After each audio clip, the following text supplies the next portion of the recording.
আসসালামু আলাইকুম। প্রিয় শিক্ষার্থীরা, আশা করি তোমরা ভালো আছো, সুস্থ আছো। আমি আল্লাহর রহমতে ভালো আছি।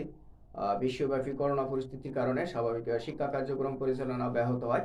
শিক্ষা মন্ত্রণালয়ের নির্দেশনা মোতাবেক আমাদের কলেজের সুযোগ্য অধ্যক্ষ মহোদয়ের সার্বিক তত্ত্বাবধানে অনলাইন ক্লাসের ব্যবস্থা করা হয়েছে, যাতে করে তোমরা ঘরে বসে পড়ালেখা চালিয়ে যেতে পারো। তো আমাদের অনলাইন ক্লাসের পাঠদান সবাইকে দেখার আমন্ত্রণ জানিয়ে শুরু করছে আমি আমার নাহিদুজ্জামান, প্রভাষক ফিনান্স, দৌলতপুর কলেজ, দিবানৈশ, দৌলতপুর, খুলনা। তো আমি আজকে পড়াবো একাদশ ও দ্বাদশ শ্রেণীর ফিনান্স, ব্যাংকিং ও বীমা প্রথম পত্র বইয়ের সপ্তম অধ্যায় থেকে। তো এই সপ্তম অধ্যায়ের নাম হচ্ছে মূলধন ব্যয় বা কস্ট অফ ক্যাপিটাল। এই অধ্যায় থেকে আমরা আজকে শিখবো হচ্ছে পরিশোধযোগ্য ঋণ মূলধনের ব্যয় নির্ণয় শিখবো। পরিশোধযোগ্য ঋণ মূলধনের ব্যয় নির্ণয় শিখবো। তা মূলধন ব্যয় হচ্ছে তহবিল সংগ্রহের বিভিন্ন উৎসের ব্যয়কে হচ্ছে মূলধন ব্যয় বলা হয়। তো মূলধন ব্যয় হচ্ছে তহবিল সংগ্রহের বিভিন্ন উৎসের ব্যয়কে মূলধন ব্যয় বলা হয়। মূলধন সংগ্রহের বিভিন্ন উৎস রয়েছে, তার মধ্যে প্রথমটি হচ্ছে সাধারণ শেয়ার, তারপর হচ্ছে অগ্রাধিকার শেয়ার, তারপর ঋণপত্র এবং হচ্ছে সংরক্ষিত আয়। এই উৎসগুলো থেকে মূলধন সংগ্রহ করা হয়ে থাকে। তো আমরা আজকে শিখবো হচ্ছে ঋণপত্রের ব্যয় নির্ণয়। ঋণপত্র থেকে যদি মূলধন সংগ্রহ করা হয়, তার যে ব্যয় সেটা নির্ণয় করা শিখবো। তো ঋণপত্র হচ্ছে কোম্পানি মূলধন বাজার থেকে ঋণ গ্রহণের স্বীকৃতি স্বরূপ যে চুক্তিপত্র বা দলিল প্রদান করে থাকে, সেটা হচ্ছে ঋণপত্র। ঋণপত্র সাধারণত দুই ধরনের হয়ে থাকে, একটা হচ্ছে পরিশোধযোগ্য আর একটা হচ্ছে অপরিশোধযোগ্য। যে ঋণপত্রের নির্দিষ্ট কোনো পরিশোধ সময় উল্লেখ থাকে না, সেটা হচ্ছে অপরিশোধযোগ্য। এ ধরনের ঋণপত্রের মালিকদেরকে যতদিন কোম্পানি টিকে থাকে ততদিন সুদ প্রদান করা হয়, আর কোম্পানি বন্ধ হয়ে গেলে আসল টাকা ফেরত দেওয়া হয়। আর যেটা হচ্ছে পরিশোধযোগ্য, সেটা হচ্ছে নির্দিষ্ট সময়কাল থাকে, নির্দিষ্ট মেয়াদকাল থাকে। মেয়াদ শেষে হচ্ছে আসল টাকা পরিশোধ করা হয়। আর এটা হচ্ছে পরিশোধযোগ্য, অর্থাৎ এক্ষেত্রে মেয়াদকাল উল্লেখ থাকে। তা আমরা পরিশোধযোগ্য ঋণপত্রের মূলধন ব্যয় নির্ণয়ের যে সূত্র, সেটা প্রথমে শিখি। আমরা গত ক্লাসে শিখছিলাম হচ্ছে অপরিশোধযোগ্য ঋণপত্রের মূলধন ব্যয় নির্ণয়। অপরিশোধযোগ্যের ক্ষেত্রে কর পূর্ব এবং কর পরবর্তী দুইটাই শিখছিলাম। আজকে শিখবো হচ্ছে পরিশোধযোগ্য ঋণপত্রের মূলধন ব্যয় নির্ণয়। তা প্রথমে আমরা সূত্রটা শিখে নিই। পরিশোধযোগ্য ঋণপত্রের মূলধন ব্যয় নির্ণয়, এটা হচ্ছে কেডি দিয়ে প্রকাশ করা হয়। কেডি সমান সমান উপর আছে আয় 1 বিয়োগ টি। পরিশোধযোগ্য অপরিশোধযোগ্য উভয় ক্ষেত্রে, অর্থাৎ ঋণপত্রের ক্ষেত্রে, উভয় ঋণপত্রের ক্ষেত্রে হচ্ছে কর বাদযোগ্য ব্যয় বের করতে হয়। তো এখানে আয় থেকে, অর্থাৎ সুদের পরিমাণ থেকে কর বাদ দিতে হবে। 1 মাইনাস টি যোগ হচ্ছে এখানে এমভি বা ম্যাচুরিটি ভ্যালু বিয়োগ হচ্ছে net sale value, net sale value ভাগ হচ্ছে এন, সময়কাল দিয়ে ভাগ দিতে হবে। নিচে হবে এমভি যোগ হচ্ছে এনএসভি ভাগ হচ্ছে 2 গুণ 100। এটা হচ্ছে সূত্র। এখানে হচ্ছে আই, তারপরে ফার্স্ট ব্র্যাকেট 1 মাইনাস টি যোগ হচ্ছে এমভি বিয়োগ এনএসভি ভাগ এন, নিচে হচ্ছে এমভি যোগ এনএসভি ভাগ 2 গুণ হচ্ছে 100। এখানে আয় হচ্ছে সুদের পরিমাণ, আয় হচ্ছে সুদের পরিমাণ, সুদের পরিমাণ বা ইন্টারেস্ট অ্যামাউন্ট। আয় হচ্ছে সুদের পরিমাণ। টি হচ্ছে কর্পোরেট ট্যাক্স রেট বা কর্পোরেট কর হার, এটাকে কর হার বলা হয়। কর্পোরেট কর্পোরেট কর হার, কর্পোরেট কর হার। এটা হচ্ছে এমভি বা ম্যাচুরিটি ভ্যালু বা মেয়াদ পূর্তি মূল্য। এমভি হচ্ছে মেয়াদ পূর্তি, মেয়াদ পূর্তি, মেয়াদ পূর্তি মূল্য, মেয়াদ পূর্তি মূল্য। এনএসভি হচ্ছে নিট বিক্রয় মূল্য, এনএসভি সমান সমান হচ্ছে নিট বিক্রয় মূল্য, নিট বিক্রয় মূল্য। এন হচ্ছে মেয়াদকাল, এন সমান সমান মেয়াদকাল বা নাম্বার অফ ইয়ার, মেয়াদকাল। আমরা সূত্রটা লিখলাম হচ্ছে পরিশোধযোগ্য ঋণপত্রের মূলধন ব্যয় নির্ণয়ের যে সূত্র, সেটা হচ্ছে কেডি, উপর আছে আই, আই হচ্ছে ফার্স্ট ব্র্যাকেট 1 মাইনাস টি যোগ এমভি বিয়োগ এনএসভি ভাগ এন, নিচে হচ্ছে এমভি যোগ এনএসভি ভাগ 2। তো এখানে আই দিয়ে বোঝাচ্ছে হচ্ছে সুদের পরিমাণ, টি হচ্ছে কর্পোরেট কর হার, এমভি হচ্ছে মেয়াদ পূর্তি মূল্য, এনএসভি হচ্ছে নিট বিক্রয় মূল্য, আর এন হচ্ছে মেয়াদকাল। তো আমরা এই সূত্র দিয়ে এখন একটু অঙ্ক শিখবো। তাহলে এই সূত্রটা হচ্ছে পরিশোধযোগ্য ঋণপত্রের মূলধন ব্যয় নির্ণয় সূত্র। এই সূত্র অবশ্যই মনে রাখতে হবে। এখন মুছে দিয়ে একটা অঙ্ক লিখবো, লিখে তার সমাধান করব।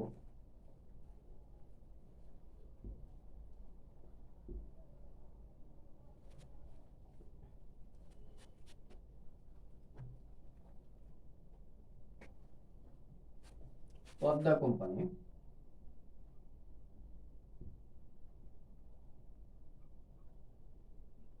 পদ্মা কোম্পানি 12% কুপন সুদে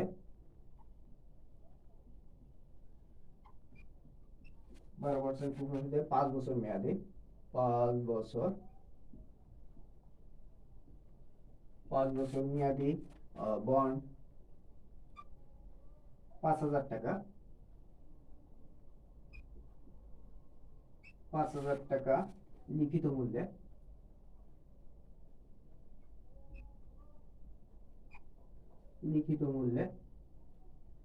ইস্যু করে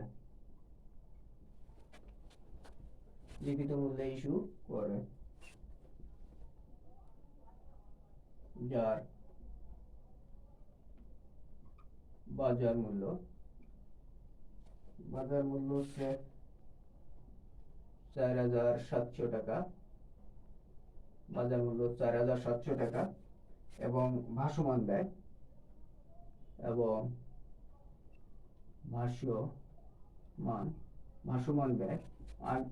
আগের ক্লাসে আমরা যে অঙ্ক করছিলাম সেখানে বলা ছিল ইস্যু খরচ। তো ইস্যু খরচ যা ভাসমান ব্যয় হয় এটাকে এফসি দিয়ে প্রকাশ করা হয়, অর্থাৎ ফ্লোটেশন কস্ট। ভাসমান ব্যয় হচ্ছে 250 টাকা। ভাসমান ব্যয় 250 টাকা। কর্পোরেট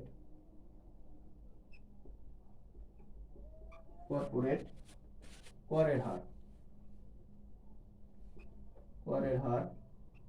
কর্পোরেট করের হার 40% হলে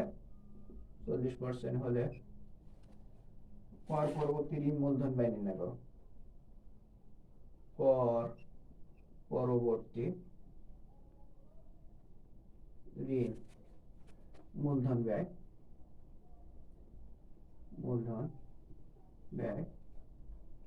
নির্ণয় করো।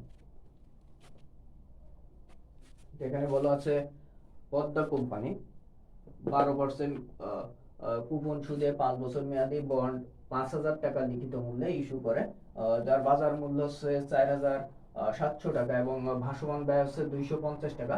এটা হচ্ছে ইস্যু খরচ বা ফ্লোটেশন কস্ট। 250 টাকা। কর্পোরেট করের হার 40% হলে কর পরবর্তী ঋণ মূলধন ব্যয় নির্ণয় করো। আমরা ঋণ মূলধন ব্যয় নির্ণয় করবো কর পরবর্তী, যেহেতু করের হার দেওয়া আছে, করের হার দেওয়া থাকলে কর পরবর্তী ব্যয় বের করতে হয়। আর এখানে 5 বছর মেয়াদ দেওয়া আছে, তাহলে মেয়াদ দেওয়া থাকলে অবশ্যই এটা পরিশোধযোগ্য ঋণপত্র হবে। আর এখানে লিখিত মূল্য দেওয়া আছে হচ্ছে 5,000 টাকা। আর লিখিত মূল্য 5,000 টাকা। তাই লিখিত মূল্যের উপরেই সবসময় কুপন সুদ অর্থাৎ সুদের পরিমাণ, কুপন যে সুদের হার দেওয়া থাকবে সেটা হচ্ছে লিখিত মূল্যের উপর ধরে আমরা সুদের পরিমাণ বের করব। তাহলে সুদের পরিমাণ নির্ণয় করতে হচ্ছে যে পার্সেন্টেজ দেওয়া থাকে সেটা দিয়ে লিখিত মূল্যের উপর সুদের পরিমাণ সবসময় নির্ণয় করতে হবে লিখিত মূল্যের উপরে।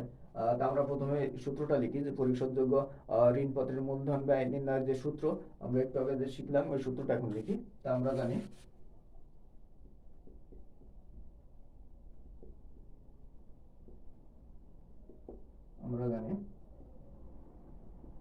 উপরে হচ্ছে আয় অন বিয়োগ টি যোগ এমভি বিয়োগ এনএসভি ভাগ হচ্ছে এন, নিচে হবে এমভি যোগ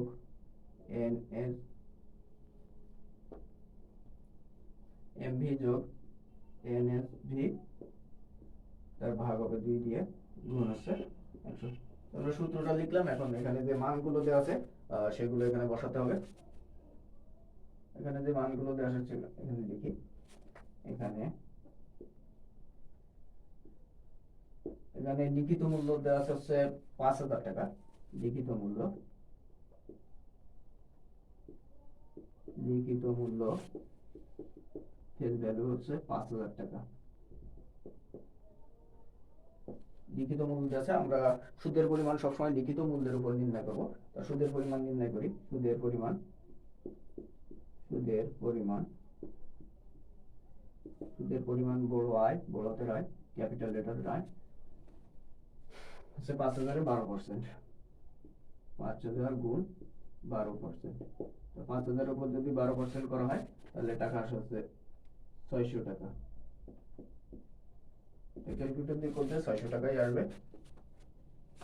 তাহলে সুদের পরিমাণ পেলাম হচ্ছে 600 টাকা। এটা হচ্ছে লিখিত মূল্যের উপর ধরতে হবে। এখন আমাদের নির্ণয় করতে হবে হচ্ছে নিট বিক্রয় মূল্য। এখানে মেয়াদ পূর্তি মূল্য হচ্ছে 5,000 টাকা। তাহলে আমাদের হচ্ছে মেয়াদ পূর্তি মূল্য বের করতে হবে, তারপরে হচ্ছে নিট বিক্রয় মূল্য বের করতে হবে।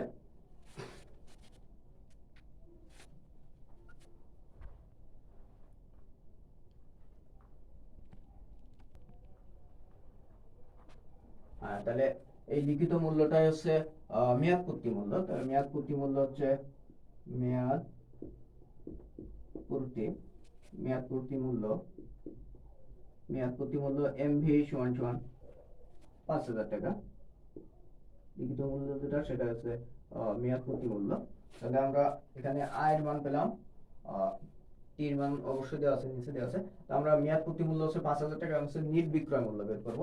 তা নিট বিক্রয় মূল্য বের করার জন্য বিক্রয় মূল্য থেকে আমাদের হচ্ছে ফ্লোটেশন কস্ট বা ভাসমান ব্যয় বা ইস্যু খরচ এগুলো বাদ দিতে হয়, দিয়ে হচ্ছে নিট বিক্রয় মূল্য বের করতে হয়। তা নিট বিক্রয় মূল্য হচ্ছে নিট বিক্রয় মূল্য এনএলভি সমান সমান বাজার মূল্য সেলস ভ্যালু এসভি বিয়োগ এফসি। এখানে সেল ভ্যালু দেওয়া আছে হচ্ছে 4700 টাকা, 4,700 বিয়োগ 250 টাকা হচ্ছে ভাসমান খরচ। তাহলে 4700 থেকে যদি 250 বাদ দেওয়া হয়,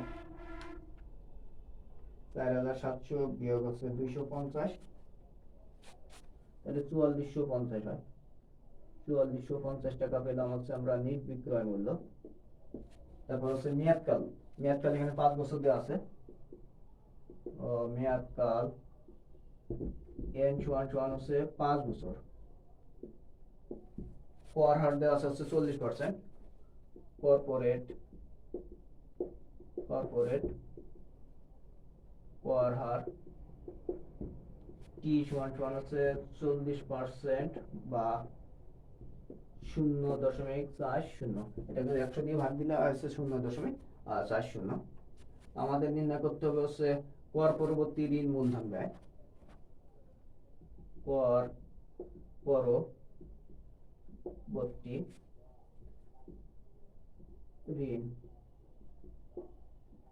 মূলধন ব্যয় কেডি, এটা আমাদের নির্ণয় করতে হবে। কেডি আমাদের নির্ণয় করতে হবে। আমরা সবগুলো মানই পেয়ে গেলাম। এখানে সুদের পরিমাণ পেলাম হচ্ছে 600 টাকা। কর্পোরেট ট্যাক্স রেট বা করের হার হচ্ছে 0.40, ম্যাচুরিটি ভ্যালু হচ্ছে 5,000, নিট বিক্রয় মূল্য হচ্ছে 4,450 টাকা, মেয়াদকাল হচ্ছে 5 বছর। তা আমরা এই মানগুলো এখানে বসালে আমরা সহজে সমাধান করতে পারবো। অঙ্কে বলা ছিল হচ্ছে কোম্পানি 12% কুপন সুদে। তো এই 12% সবসময় লিখিত মূল্যের উপর ধরতে হবে, ধরে হচ্ছে সুদের পরিমাণ বের করতে হবে। মেয়াদকাল 5 বছর দেওয়া আছে। লিখিত মূল্য যেটা সেটা হচ্ছে মেয়াদ পূর্তি মূল্য বা এমভি। এরপরে বাজার মূল্য দেওয়া ছিল 4700 টাকা।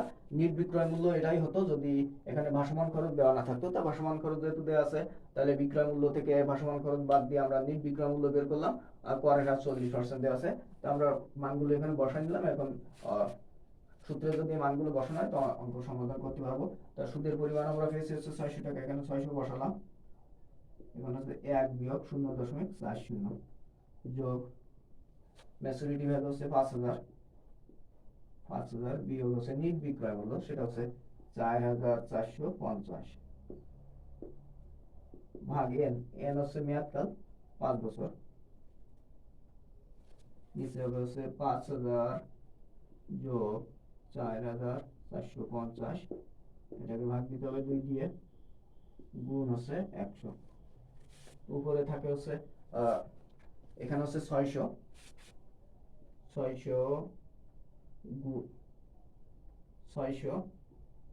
গুণ হচ্ছে 1 থেকে 0.40 বাদ যাবে, তাহলে হবে হচ্ছে 0.60।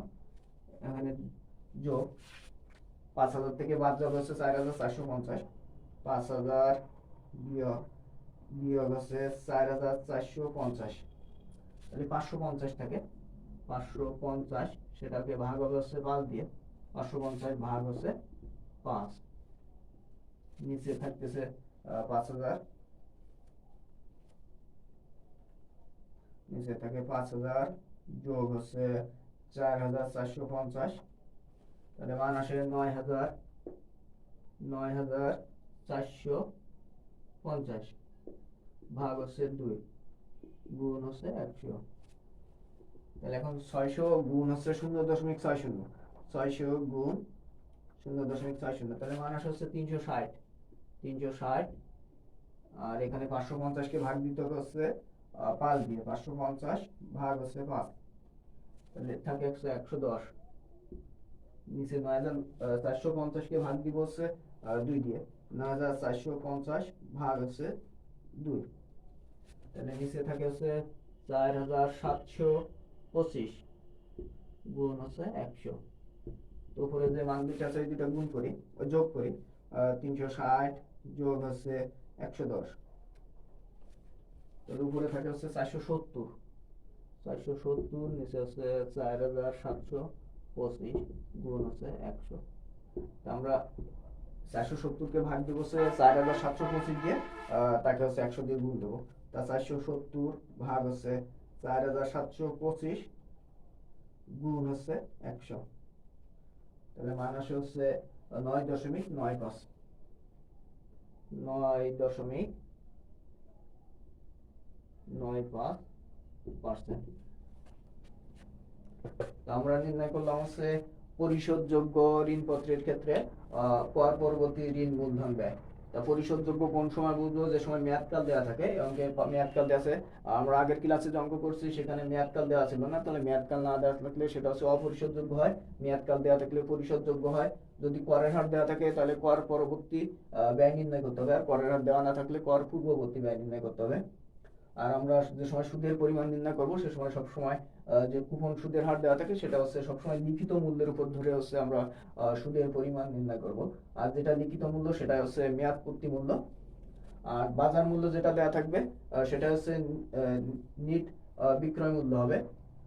যদি কোনো ভাসমান খরচ বা ইস্যু খরচ দেওয়া না থাকে, আর ইস্যু খরচ দেওয়া থাকলে বা ভাসমান খরচ দেওয়া থাকলে বিক্রয় মূল্য থেকে সেটা বাদ দিয়ে নিট বিক্রয় মূল্য আমরা বের করে নেবো। আর করের হার সবসময় টাকায় পরিণত করবো, যে পার্সেন্টেজ দেওয়া থাকবে তাকে 100 দিয়ে ভাগ দিলে টাকায় পরিণত হবে। এখানে 40 দেওয়া আছে, 40 কে যদি 100 দিয়ে ভাগ দেওয়া হয় তাহলে হচ্ছে 0.40।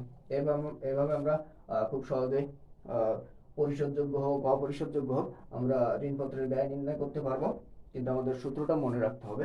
তো এখানে সূত্র হচ্ছে কিআইডি সমান সমান উপরে আয়, নিচে উপরে আয়, তারপরে ইনটু 1 মাইনাস টি, তারপরে যোগ এমভি মাইনাস এনএসবি ভাগ হচ্ছে এন, আর নিচে হচ্ছে এমভি প্লাস এনএসবি ভাগ হচ্ছে 2, আর সব হচ্ছে গুণ হচ্ছে 100। তা আমরা সূত্রটা যদি মনে রাখতে পারি তাহলে আমরা প্রশ্নের যে মানগুলো দেওয়া থাকবে মানগুলো সূত্রে বসায় আমরা খুব সহজে সমাধান করতে পারবো। তা আজকের ক্লাস এ পর্যন্ত, ধন্যবাদ সবাইকে।